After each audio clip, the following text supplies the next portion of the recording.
Pues, profe, yo revisando por aquí, nos comparten un boletín y también tuve la oportunidad de verla en su página oficial de Facebook, donde usted nos cuenta sobre un proyecto importante que fue aprobado allí en la Cámara de Representantes, autoría suya, de Marta Alfonso, y en compañía de la también compañera suya, Marta Perlalta.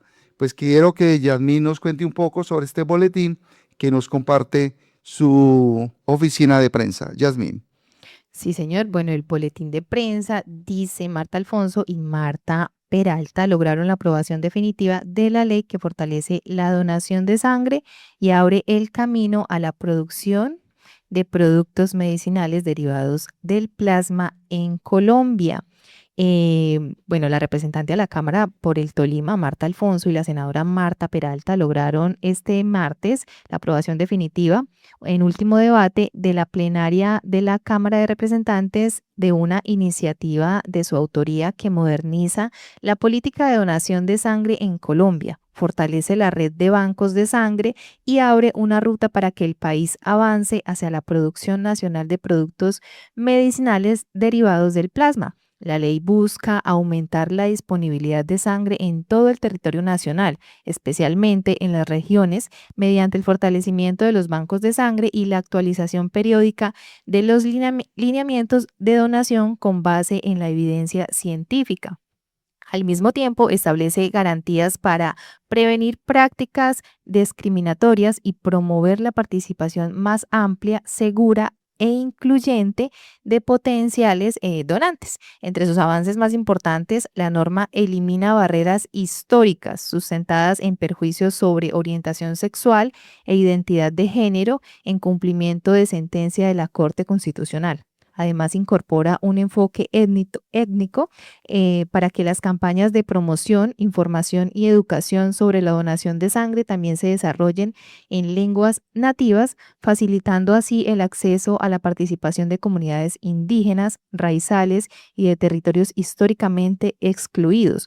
Uno de los componentes más relevantes del proyecto es que permite empezar a aprovechar el plasma que hoy se desperdicia para impulsar la investigación, atraer inversión y avanzar en la producción nacional de productos medicinales derivados del plasma.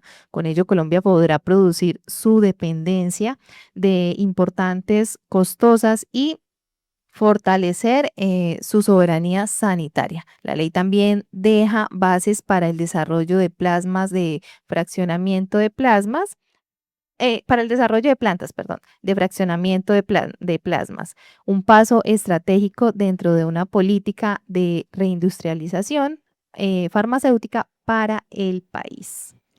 Pues déjenme felicitar a la representante por ese proyecto tan importante. Sabemos que muchos bancos de sangre tienen mucha faltante de donantes y con eso lo que se busca Eso. es promocionar que seamos donantes 100% en nuestro país. Así es un proyecto de una importancia enorme. Nosotros tenemos en Colombia un déficit en los bancos de sangre de cerca del 48%, más del 48%, es decir, de cada 10 personas que necesitan transfusiones sanguíneas, solo 6 son atendidas, las otras 4 pueden tener dificultades, incluso menos de 6, 5.5. Las otras 6, las otras 4 pueden quedar en espera o pueden morir porque no llegó la sangre a tiempo o empiezan a haber dilaciones y agravamiento de su condición de salud porque no se encuentra la sangre.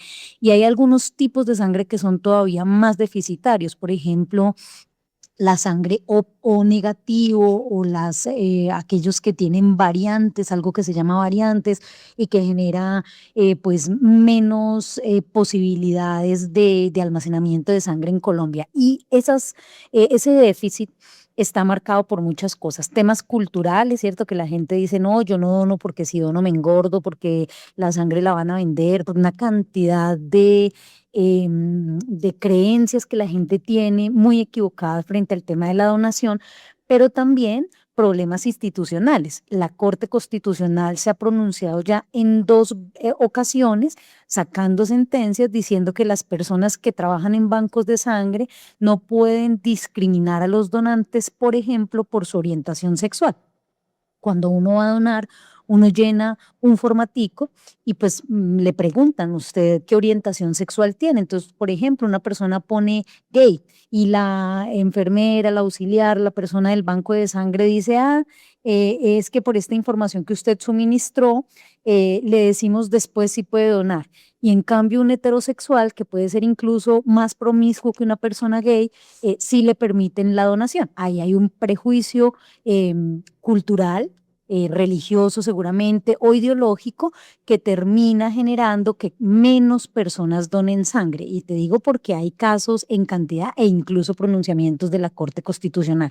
Como leía Yasmín en el boletín, también se incorpora un componente étnico exigiendo que los bancos de sangre puedan hacer procesos de promoción de la donación de sangre en lenguas nativas para que se genere también una cultura de la donación en comunidades étnicas. Y lo más importante de este proyecto son dos cosas. La primera, que fortalece la red de bancos de sangre disponiendo nuevos recursos del Ministerio de Salud para fortalecer esos bancos en las zonas más apartadas. Si hay déficit en los bancos de sangre de las grandes ciudades, es todavía mayor el déficit o la inexistencia de bancos de sangre en zonas muy apartadas, Guainía, Vaupesa, Amazonía, La Guajira.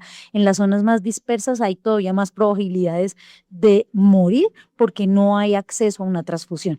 Entonces ahí se fortalece, eso nos parece muy importante, y lo más importante, que es de nuestra autoría, cuando agarramos este proyecto de la senadora Marta Peralta, le propusimos aprovechar ese proyecto para incluir un componente de industrialización farmacéutica. En Colombia se incinera el plasma de la sangre, entonces los bancos recolectan la muestra de sangre o la donación de sangre. Esa sangre pasa por una serie de laboratorios de tamizaje para saber si es apta o no, y una vez es aprobada para la donación, sufre un proceso de separación del plasma de esa sangre, entonces van las plaquetas a un lado. Eso es un proceso, digamos, técnico que hacen al interior de los bancos de sangre, y el plasma que se extrae de la sangre en Colombia se incinera. Hasta hoy, ese plasma no se puede utilizar para la producción de medicamentos que necesitan personas, por ejemplo, pacientes de hemofilia u otras enfermedades de la sangre. Y esos medicamentos se compran a las multinacionales a altísimos costos para el sistema de salud colombiano. Lo que pretendemos con este proyecto es que la regulación se flexibilice para que se pueda producir en Colombia esos medicamentos hemoderivados. Eso en el mediano plazo va a generar producción industrial de hemoderivados en la industria nacional farmacéutica, va a permitir mayor disponibilidad de sangre y de hemoderivados en el Colombia, y va a tener una disminución de costos para el sistema de salud. Eso es un proyecto de una enorme importancia que puede estar abriendo la puerta a un proceso de reindustrialización farmacéutica en Colombia, que lleva esa industria en Colombia muy debilitada durante décadas.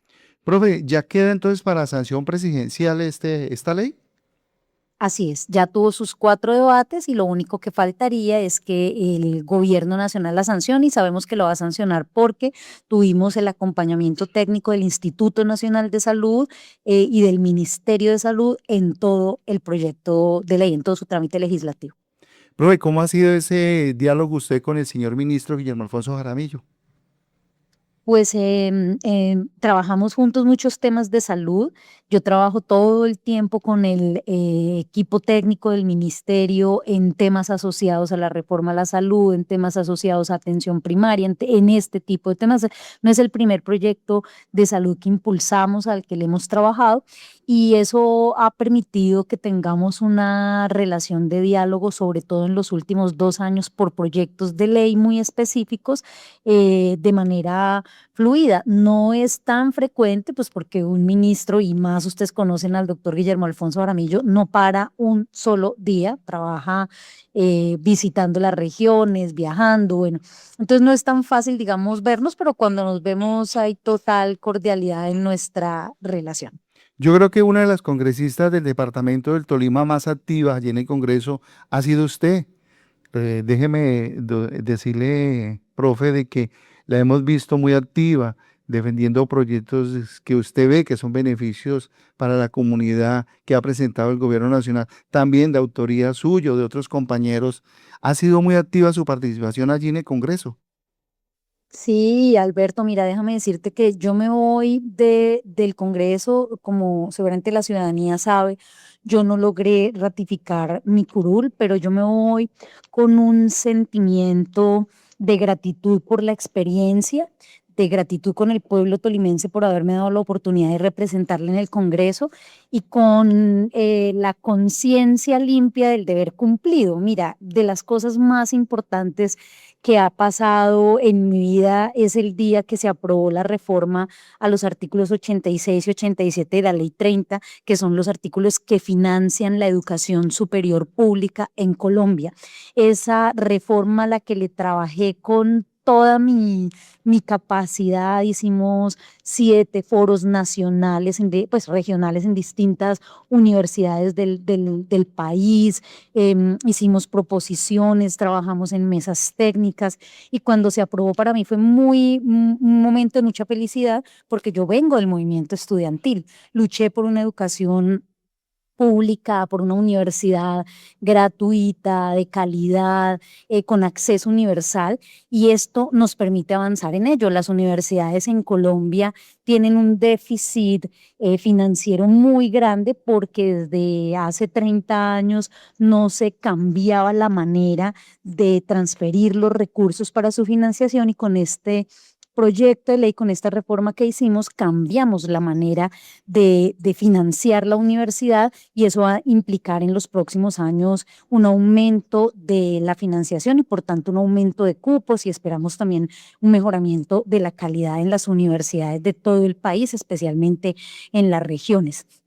Me siento muy feliz de haber sido coordinadora ponente y haber llevado a su aprobación la reforma pensional, una reforma que aunque actualmente tiene suspendida la Corte Constitucional, el gobierno decidió sacar el pilar solidario que en el departamento del Tolima le está entregando a cerca de 120.000 adultos mayores en situación de pobreza un subsidio mensual de 230.000 pesos. Ahí estuve yo liderando esa reforma, sacándola adelante y me siento muy feliz. A pesar de que la reforma a la salud no pasó en Senado y ha estado enredada, ustedes saben mi compromiso con esa reforma, la lideré y sobre todo creo que inicié una era de pedagogía y de conciencia social sobre lo que pasa con los recursos de la salud en Colombia. Antes no lo sabíamos, hoy el país entero sabe la corrupción, el mal manejo, la mezquindad que hay en el manejo de los recursos de la salud en Colombia y creo que yo aporté de manera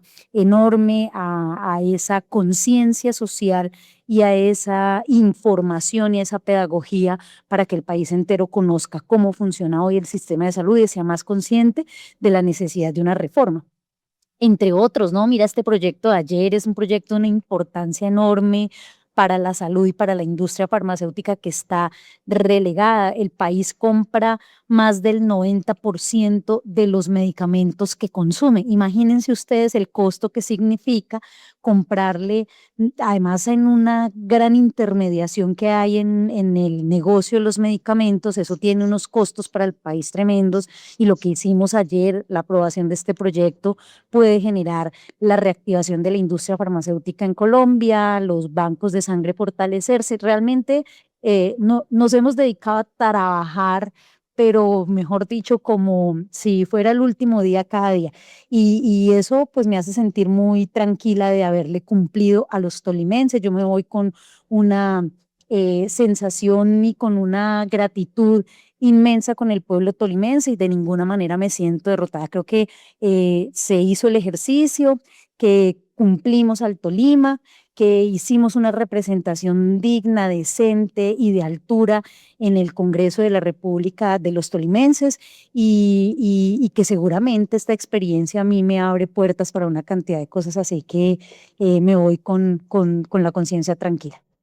Profe, usted que ha sido muy directa en el Congreso y también cuando acuden los medios, usted nos habla que lo que fue aprobado por parte de ustedes está para definir lo que es la de las pensiones y el auxilio que le dan a los adultos mayores. ¿Usted cree está en riesgo este auxilio, este bono que le dan a los adultos mayores por parte de una candidata a la presidencia, y que decirlo con nombre, Paloma Valencia, que entre las demandas que hay allí hay una también de la autoría de ella? Claro, es que la reforma pensional está suspendida por una demanda ante la Corte Constitucional de la hoy senadora Paloma Valencia y pues también candidata presidencial. Con absoluta seguridad, si es ella quien gana la presidencia, y esperamos que no sea así, la reforma pensional va a ser hundida. Y muy seguramente este subsidio que se entrega a los adultos mayores será reversado, pues al hundir las reformas y definitivamente la declaran inconstitucional, como es lo que ella piensa. Ella dice que esa reforma es inconstitucional a pesar de que hemos demostrado de todas las maneras posibles que es la manera de hacer sostenible el sistema, de generar más equidad, más justicia y realmente acceso a la pensión, porque es que hemos tenido un sistema pensional que durante 30 años no ha facilitado el acceso a la pensión de los colombianos, y ella pues la considera inconstitucional. Entonces, claro que está en riesgo, y yo creo que es la ciudadanía la que tiene que ser consciente de los beneficios que ha generado un gobierno progresista que ha puesto en la agenda pública los derechos de la gente, que volvió a hablar de los adultos mayores, que volvió a hablar de las madres comunitarias, que volvió a hablar de la clase trabajadora y la puso en la agenda nacional, generando reformas en su beneficio. Es decir, hemos demostrado que los gobiernos progresistas llegan a trabajar por la gente de a pie, y es la gente de a pie la que tiene que defender esos logros. Si no, pues seguramente volveremos a lo de siempre, que había sido gobiernos complacientes con las clases más favorecidas y que generan políticas de recarga económica y tributaria hacia las clases menos favorecidas, y en cambio eh, le hace el favor a los más pudientes de Colombia, generándoles antes más riqueza, a costa de los trabajadores y de las clases menos favorecidas. Así que es el pueblo el que tiene que defender estos logros que se han tenido en estos años para su beneficio. Qué bien, profe. 217 personas conectadas a este momento en nuestra página de los móviles. Hay una pregunta aquí de Nancy. Ella hace parte de una asociación de armeritas de aquí del municipio y quiero que Yasmín se la transmita. Yasmín. Sí, señor, dice una pregunta. En ese momento se está construyendo el guión curatoral para Armero, pero mientras no tengamos un control real de la entrada y salida de Armero, territorio de peregrinación, de nada sirve esa inversión, porque es de papel y no quedan monumentos de memoria. Y en Omaira Sánchez, que es el sitio de mayor peregrinación. ¿Qué piensa y a quién recurrir para lograr esos propósitos? Bueno, este es un tema que hemos trabajado desde que llegamos al Congreso, en un compromiso con los armeritas, un compromiso que hice en una plaza pública en Armero, Guayabal, cuando yo estaba en campaña y llegué a hacer control político a la Ley de Honores de Armero. Gracias a que hicimos ese ejercicio, el tema se puso en la agenda pública. En el año 2023 logramos que el Ministerio de Cultura pusiera 3.000 millones de pesos para un proceso de reactivación de toda la Ley de Honores, y particularmente una ruta de turismo religioso, de recuperación de narrativas para la guianza turística, poner dentro de señalizar y poner dentro del Parque de la Vida unos sitios de memoria. Y desafortunadamente ese proceso empezó a andar sin una participación pues de quienes habíamos estado ahí impulsando. Y eso genera, pues de pronto desestimula la participación de muchos sectores. Yo creo que ese fue un error, pero bueno, se logró poner en la agenda pública, en la agenda del gobierno, el tema de Armero. Creo que hoy pues hay que hacer veeduría ciudadana a los recursos que se están poniendo allí. Hay que pedir que la mesa interinstitucional o intersectorial para la implementación de la ley de honores y del COMPES de Armero se reúna periódicamente. Realmente no se reúne tan periódicamente como uno esperaría, y que en esa mesa se tenga la participación de la comunidad, de las veedurías que se creen, para poder hacer seguimiento a la implementación de los recursos que se han destinado gracias a la gestión que hicimos desde el año 2023 para la implementación de la ley de honores, que estaba en total olvido. La comisión intersectorial no se había reunido durante los últimos 5 o 6 años, y yo llegué a reactivar esa comisión, como les digo, a presionar la destinación de recursos al tema, sino que voy a cerrar con esto. La gente también es muy desagradecida. Yo, después de haber hecho un proceso de gestión tremenda, vi cómo las comunidades con las que yo había impulsado con las que me había comprometido a impulsar este tema, terminaban yendo a llevar el tema y lo que habíamos avanzado a otras campañas políticas y a otros políticos, y pues yo terminé como aburrida y diciendo, bueno, pues yo hago la gestión y van y se toman la foto de los logros de la gestión que yo hice con otros, pues así tampoco aguanta, qué pesar. Pero bueno, en últimas, el propósito, que era volver a poner Armero Guayabal en la agenda pública, y particularmente la ley de honores de Armero en la agenda del gobierno con presupuestos, se logró, lo hice, lo impulsé, y ahí están dando la cosa. Ya depende de la comunidad que haga la veeduría y el control necesario. Muy bien, pues profe, ya finalizando, porque sabemos que tiene otro compromiso ahora más adelante, después de las 8:30, me gustaría preguntarle el tema político. Sé que hace parte del Partido Verde, ha tomado las decisiones de filtrar y como refrescar ese partido, y sabemos que han tomado la decisión de apoyar una campaña política. ¿Cuál es la posición suya? No, pues yo estoy de frente con la campaña de Iván Cepeda a la presidencia y de Aida Quilcue a la vicepresidencia. Creo que representan la continuidad de un proceso de cambio que el pueblo colombiano tomó la decisión de hacer en la política, y ahí estamos impulsando esa campaña. Fui de las verdes que desde el principio de la candidatura de Iván Cepeda promoví que el partido lo acompañara en coherencia con un proyecto democrático de transformación, con un proyecto de agenda social y ambiental que defiende este programa de gobierno que hoy representa Iván Cepeda Castro y Aida Quilcue.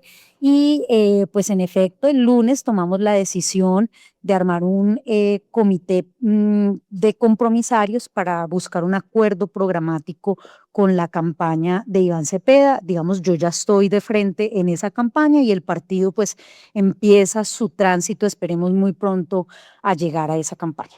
¿Son temas que tienen que ver con posturas de beneficio para las comunidades, representante? Sí, yo creo que sí, porque el gobierno que Iván Cepeda propone le da continuidad a la agenda de reformas sociales que ha garantizado mejores condiciones de vida para el pueblo colombiano. La reforma pensional, que si él es presidente seguramente entrará en un diálogo con la Corte Constitucional y con el Congreso de la República para que rápidamente se subsane esta suspensión y se permita entrar en vigencia una reforma que genera grandes beneficios para el pueblo colombiano: la pensión anticipada, la posibilidad de una renta vitalicia si uno no logró las 1.300 semanas, la posibilidad de la pensión familiar juntando los aportes de cónyuges que no logró ninguno de los dos la pensión, la posibilidad, no, es que es una reforma de veras con una cantidad de beneficios para la clase trabajadora, para el pueblo colombiano, muy importante. Seguramente Iván Cepeda va a impulsar una reforma a la salud que garantice mayor acceso, menos negocio y más derecho para la gente. La agenda que propone Iván Cepeda fortalece también la educación en Colombia, el proceso de reindustrialización agropecuaria, entre muchos otros proyectos y programas que benefician al pueblo colombiano y por eso pues yo estoy ahí de frente porque creo que en efecto el programa de gobierno de Iván Cepeda le da continuidad a la agenda social de Gustavo Petro, pero profundiza mucho más este proceso de transformación para las comunidades, de beneficio para las comunidades que se ha venido impulsando en estos 4 años. Así que claro que sí, es una propuesta de gobierno, un programa de gobierno que beneficia a las comunidades y no a grupos de interés y de poder que habían sido los que controlaban este país durante décadas. Pues, profe, la invitación es a que, pues sabemos que termina ya este año allí en el Congreso, pero vamos a tener Marta Alfonso para mucho rato. Yo creo que sí, yo creo que sí. Mi paso por el Congreso seguramente fue la apertura de una larga carrera de trabajo político en el Tolima y en Colombia. Ahí estamos organizándonos, reconfigurando el equipo de trabajo en el departamento y ahorita con la tarea prioritaria de sacar adelante a Iván Cepeda en la presidencia y a Ida Tilcó en la vicepresidencia. Siguen entonces el recorrido en cada uno de los municipios y veredas llevando el mensaje del programa de gobierno de Iván Cepeda.